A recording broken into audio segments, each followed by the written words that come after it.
Kamusta po kayo? Andito tayo sa Ampane Station. Ayan po. Pasok po. At share ko lang po sa inyo yung mga maganakan dito. At kung ninyo, dito ang tao. Foreigner, pero mostly Japanese. Siyempre, sa Japan tayo. Pero makikita mo yung disiplina. Kukunti pa yung tao na yan. Kukunti pa yan. Pero normal lang dito yung inyong galawan. At makikita mo,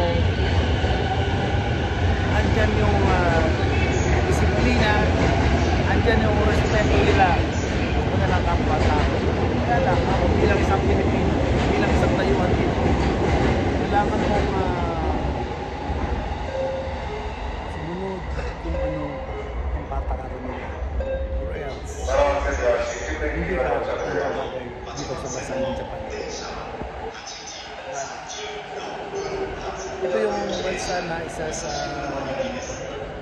napakataas ng respeto nila sa isa't isa. Kaya yung pagtawid nila sa mga traffic light, ang pagpila nila sa mga bus station, ang pagpila nila sa mga train station, talagang isinunakon na yun dapat. Diba? Ang galing, tiyan mo, kahit ang pag-aano nila sa harap, ang baba, pero ang dami yun.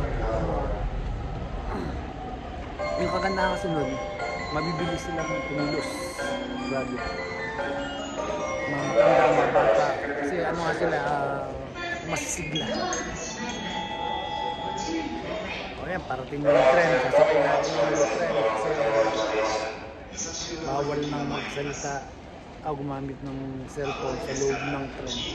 Dito naman yung tao, ang dami.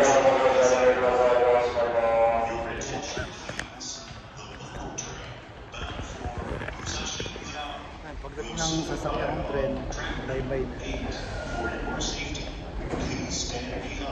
Dito, ganda rito.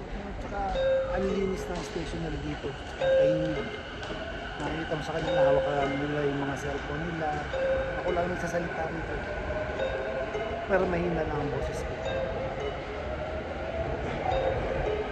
Mga estasyon to. Ito, sakay na po ako dito. Sasakay na ako dito. Bye-bye na po sa inyo. Maraming salamat. Hindi pa nakasubscribe. Baka naman, tingnan naman dyan.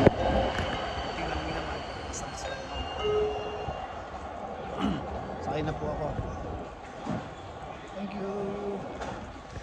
Akabane. ご乗車ありがとうございます。